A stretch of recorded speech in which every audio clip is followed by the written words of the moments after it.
Yang ketujuh, wasyauqu markabi, dan kerinduanku kepada Allah adalah kendaraanku. Jadi ini sebuah balaghah ya. Jadi semacam kayak syair, tapi ini yang dikeluarkan dari lisan sucinya Rasulullah. Kerinduanku kepada Allah adalah markabi, kendaraanku. Kemanapun aku pergi, aku memiliki kendaraan adalah dengan rindu untuk bertemu dengan Allah Subhanahu wa Ta'ala. Tidak ada satupun yang membuat Rasulullah ini kemudian cinta atau rindu kepada satu zat yang lain kecuali Allah Subhanahu wa Ta'ala. Inilah salah satu puncak kemuliaan Rasulullah. Wasyauqu markabi, dan kerinduanku kepada Allah adalah kendaraanku kemanapun aku ingin pergi. Yang kedelapan, wal khaufu rafiqi. Jadi dari akhlak-akhlak ini nanti akan saya rewind, saya akan review ulang. Setiap kata pertamanya itu merupakan perwujudan dari akhlak yang disematkan kepada kata kerja, sehingga itu bisa kita ikuti. Jadi ini bukan kemudian Rasulullah membanggakan dirinya, puncak kemuliaan, tidak, tapi adalah untuk kita anjuran kepada setiap umatnya mengikuti bagaimana tingkah laku, perilaku dari Rasulullah Sallallahu Alaihi Wasallam. Yang kedelapan, wal khaufu rafiqi, dan takutku kepada Allah adalah teman. Khauf, takut, itu kujadikan sebagai temanku, sehingga dalam segala sesuatu perbuatanku aku malu untuk bermaksiat, aku takut untuk bermaksiat karena khauf, karena takutku kepada Allah sudah nempel kepada diri. Rafiqi, sehingga tidak pernah ada lepas dari ketakutan Rasulullah kepada Allah. Tidak pernah ketakutan itu tidak seperti kita kadang takut, kadang enggak. Kalau ditanya takut enggak kepada Allah, pasti takut. Tapi ketika melakukan maksiat, kemana takut itu pergi? Pergi takutnya ketika kita melakukan maksiat. Tidak, Rasulullah, karena wal khaufu rafiqi, dan takut ini menjadi temanku. Kemanapun aku berjalan, aku selalu takut kepada Allah. Yang kesembilan, wal ilmu silahi, dan ilmu adalah senjataku. Bagaimana Rasulullah kemudian menelurkan Imam Baqir, kemudian menghadirkan Imam Ja'far. Jadi ini perwujudan dari Rasulullah yang kemudian dilanjutkan oleh setiap ahlul bait ma'sumin. 15 puncak kemuliaan ini yang tadinya dimiliki oleh para nabi tapi terpisah-pisah, dikumpulkan di Rasulullah SAW. Hingga kemudian dikumpulkan lagi itu dilanjutkan oleh para penerus-penerusnya. Wal ilmu silah, dan ilmu adalah senjata. Utamanya kalau kita melihat siapa yang paling berilmu setelah Rasulullah SAW, adalah menjadi titik balik manusia untuk belajar. Bagaimana kita belajar kepada guru, yang guru tadi ini masih belajar kepada guru lain sampai pada atasnya. Tidak, untuk Rasulullah. Puncak dari setiap kemuliaan, puncak dari setiap ilmu berujung hanya kepada Rasulullah. Begitu juga babul ilm, ana madinatul ilmi wa aliyun faman arada al-madinata wal hikmah falyatiha min babiha. Tidak bisa kita masuk ke Madinah ilmu, kepada satu kota ilmu, kalau kita nggak lewat itu, ini kita ketahui bersama. Tapi tidak, kita lihat Madinah itu hanya kota ilmu saja. Tidak. Saat-saat syahidnya Rasulullah ada masa sepersekian detik, ada riwayat yang menyebutkan menit, bahwa Rasulullah memanggil Ali bin Abi Thalib, mencium Ada riwayat yang lain membisiki, itu kata Ali bin Abi Thalib, kata Imam Ali, sebuah transfer ilmu yang luar biasa sampai berat badannya Imam Ali ketika memeluk Rasulullah di saat-saat yang terakhir. Transfer ilmu yang belum pernah Imam rasakan sebelumnya. Karena Imam Ali pun berguru kepada Rasulullah. Nah, ini kita selalu Syiah itu mengagung-agungkan Ali lebih daripada Rasul. Tidak. Ana abdun ala man 'allamani harfan, kata Imam Ali. Aku adalah hamba kepada guru yang mengajariku satu huruf. Siapa yang mengajari lebih daripada satu huruf? Mengajari pertama, Islam pertama dari setiap sahabat adalah Ali bin Abi Thalib. Jadi semua transfer ilmu itu dari Imam Ali pun nanti akan ke imam-imam selanjutnya sampai ke Sahibul Asri wal Zaman. Perwujudan dari setiap 15 puncak tadi itu diestafetkan. Semua ilmu, semua puncak kemuliaan nanti ini itu ada di satu manusia yang bernama Muhammad Al-Mahdi. Kalau kita pernah bahas sebelumnya, rentetan skenario Allah ini awwaluhu Muhammad. Muhammad yang awwalu makhlukin baraza fil alam, adalah cahaya yang kemudian menciptakan setiap afaq, setiap alam semesta ini. Baru kemudian awsatuhu Muhammad, Muhammad yang di tengah. Apa Muhammad yang di tengah? Muhammad bin Abdullah, dipersonalisasikan, dipersonifikasi dari cahaya tersebut menjadi Muhammad, menjadi manusia namanya Muhammad bin Abdullah. Kemudian akhiruhu Muhammad al-Mahdi ajallahu fardhu. Semuanya ini adalah rentetan dari cerita tentang Muhammad yang ada di dalam kehidupan kita.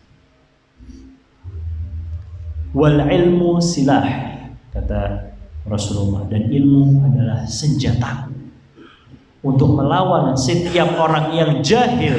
Karena saat itu kenapa dinamakan jahiliyah? Karena memang tidak punya ilmu atau ilmunya diinjak-injak, sehingga untuk melawan itu semua Rasulullah memiliki bukan dengan perang, bukan dengan pedang, tapi dengan ilmu, hingga mengangkat derajat bangsa Arab yang tadinya rendah menjadi bangsa yang ditinggikan. Bangsa Arab saat itu melawan Persia, melawan Romawi, melawan setiap bangsa, dan akhirnya menang karena ilmu, karena diplomasi, bukan karena perang. Tapi kalau kita lihat semakin ke barat, penyebaran agama Islam itu dengan pedang. Kenapa? Karena di masa Abbasiyah, Fatimiyah, mereka menyebarkan Islam itu dengan pedang, dan itu tidak berlangsung lama. Semakin ke timur, semakin dengan keilmuan, semakin dengan akhlak, semakin dengan kultur yang menikah dengan kultur yang lain, akan semakin langgeng Islam itu ada di negara timur. Nah, pusatnya ada di mana? Di Timur Tengah. Masuk dari barat, masuk dari timur, semuanya. Akhirnya perang tidak berhenti di tengah-tengah. Perang dari ilmu, perang dari madhab, perang dari fisik, perang pemikiran, perang kultur, itu ada di tengah. Itulah nanti pertama kali imam nanti akan muncul, dan setiap para imam akhirnya diutus di negara tengah ini tadi, Timur Tengah. Ada 6 imam diutus di Irak. Di Madinah pun juga ada. Di Baqi itu ada 4. Dan itu adalah pusat dari setiap peradaban Islam.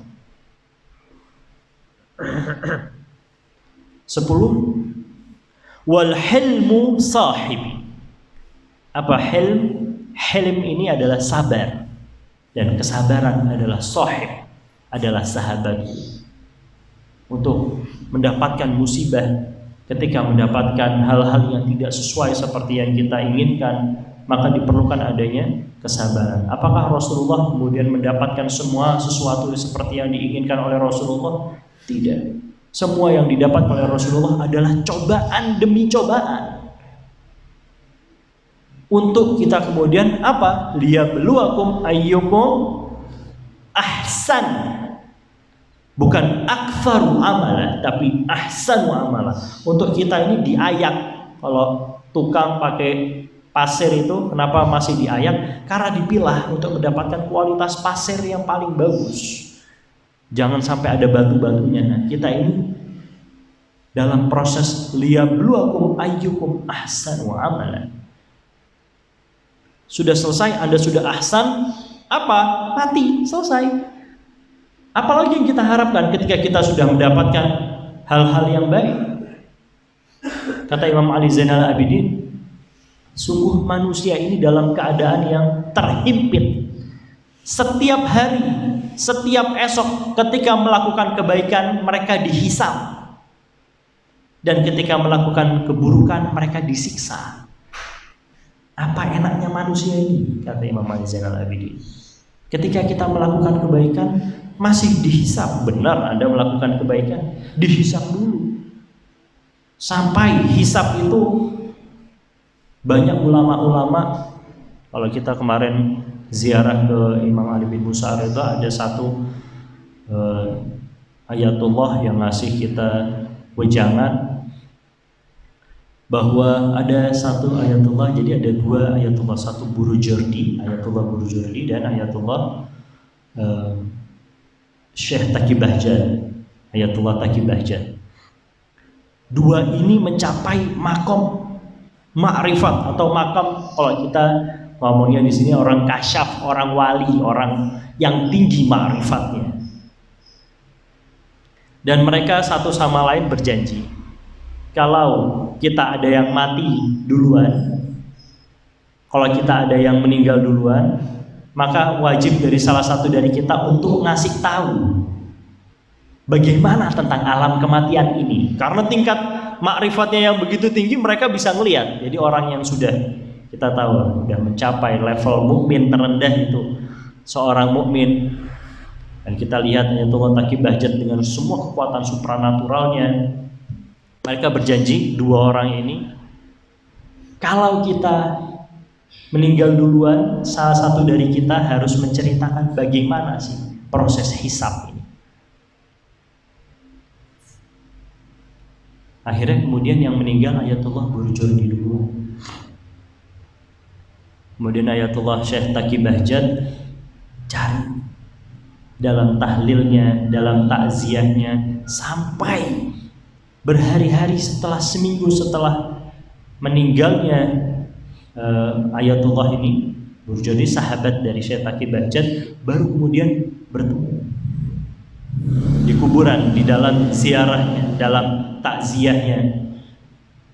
Ketika kemudian bertemu, apa yang pertama kali disebutkan oleh Ayatullah Burujurdi tadi ini? Wahai sahabatku, mohon maaf aku telat ngasih tahu. Ditanya oleh Taqi Bahjat, kenapa kok engkau baru kelihatan, baru hadir? Bagaimana, kan kita udah janji dalam nanti siapa yang meninggal kita kasih tahu proses tentang hisab ini. Wahai sahabatku, kata Ayatullah Burujurdi ini makomnya udah ma'rifatnya udah tinggi.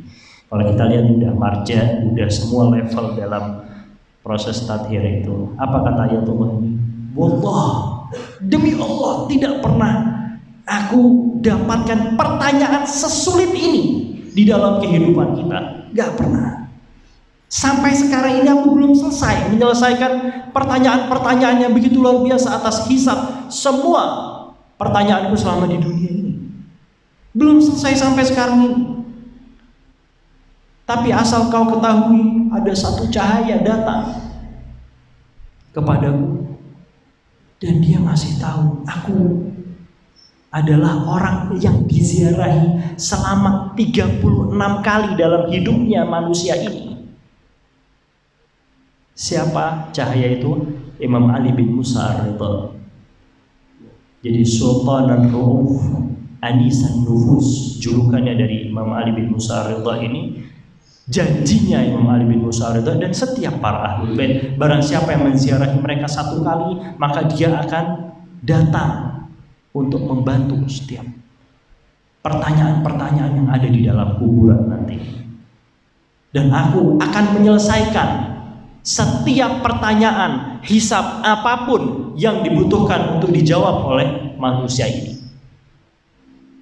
Kata Imam Ali bin Musa, 36 kali akan kubantu, 36 kali, ribuan kali untuk bisa selesai pertanyaan hisabnya dari ayatullah. Jadi kita tanpa syafaat, kita tanpa manusia yang kita cintai, tanpa nempel, tidak ada, gak bisa kita menjawab pertanyaan hisab. Itulah kenapa setiap hari kita dianjurkan untuk ziarah, setiap sholat, mau tidur, bangun tidur itu gak boleh kita lepas dari ahlul bait. Untuk kita kemudian mensyukuri nikmat yang paling utama, yaitu nikmat Islam. Apa kata Imam Ja'far Shadiq? Ada 6 nikmat yang harus disyukuri. Udah pernah kita bahas nih. Yang pertama Islam, Muhammad, Al-Quran. Susah untuk kita syukranillah setelah sholat. Apa ya nikmat, kayaknya susah hidup ini. Kalau kita masih kepikiran seperti itu, minimal kata Imam Ja'far Shadiq 6 hal yang harus disyukuri. Islam, Muhammad, Al-Quran. Yang keempat, sitir minal aib, ditutupnya aib kita adalah sesuatu yang harus kita syukuri. Bayangkan aib kita dibongkar, gak ada yang mau kerja, gak ada yang mau nikah, gak ada yang mau saudara sama kita aja, enggak, karena kita malu, karena kita dibongkar aib. Yang kelima, afiyah, sehat. Kesehatan ini harus disyukuri setiap kita setelah selesai sholat. Dan yang keenam adalah ghina anin nas, berorganisasi, memperkaya sesama manusia, bekerja, hidup bersosial kepada setiap manusia yang lain adalah hal yang harus disyukuri. Ghina anin nas. Wal hilmu sahibi, dan kesabaran adalah sahabatku, kata Rasulullah. Atas setiap hal, musibah apapun itu harus sabar, dan sabar sudah melekat menjadi sahabatku. Tadi kalau khauf rafiqi, kalau takut adalah teman, tapi sabar sahabat. Lebih dekat teman atau sahabat? Jadi lebih banyak kita harus kuatkan dalam sabar kita. Yang ke-11, wa tawakkal zadi, dan tawakalku kepada Allah adalah bekalku untuk aku kemudian harus bertawakal kepada Allah atas apa yang sedang terjadi. Semua ikhtiar kita lakukan, utamanya mentoknya kita harus tawakal. Dan tawakal, kata Rasulullah, adalah bekalku. Tanpa aku punya bekal, bagaimana aku bisa menjalani hidup ini?